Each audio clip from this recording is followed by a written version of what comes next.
मित्रांनो, बरेच शेतकरी विचारत आहे की शेवटच्या टप्प्यामध्ये हळदीला कोणता डोस सोडायचा आणि पाणी बंद केव्हा करायचं. तर हा व्हिडिओ नक्की बघा आणि जे आपले हळद उत्पादक शेतकरी आहेत त्यांच्यापर्यंत पोहोचवा.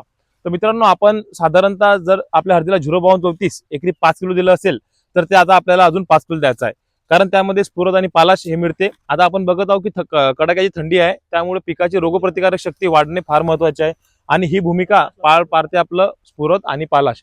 सोबत आपलं कंद फुगवणीमध्ये सुद्धा मदत करते. आणि त्याच्यानंतर मित्रांनो, आपल्याला 0,050 ज्याच्यामध्ये 50% आपल्याला पालाश मिळते, हे एकरी 10 किलो द्यायचं आहे. त्यासोबत आपण जिब्रेलिक ऍसिड घेऊ शकतो. जिब्रेलिक ऍसिड आपण एक तर पावडर फॉर्म मधलं घेऊ शकतो. पावडर फॉर्म मधलं एकरी 25 ग्राम आपल्याला एकरी सोडायचं आहे, किंवा लिक्विड मधलं 0,01% हे एकरी 1 लिटर सोडायचं आहे. त्यानंतर मित्रांनो, आपल्या हळदीची कंडिशन जर का चांगली असेल तर आपल्याला पोटॅशियम सोनाईट एकरी 10 किलो घ्यायचा आहे. त्यामध्ये आपल्याला पोटॅश आणि मॅग्नेशियम मिळत असते, ज्याने आपल्या हळदीचे कुरकुमीचे पर्सेंटेज वाढून आपल्या कंदाची साईज सुद्धा वाढते. राहिला प्रश्न आपला पाणी बंद करायचा, तर मित्रांनो, शेजारच्यांना पाणी बंद केलं म्हणून हळदीचं पाणी बंद करायचं नाही. जेव्हा आपल्या हळदीचं पान हे 50% पिवळं पडते त्यावेळेस आपल्या हळदीचं पाणी आपल्याला बंद करायचं आहे.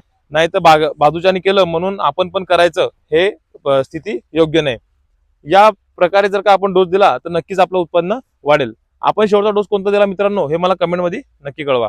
धन्यवाद.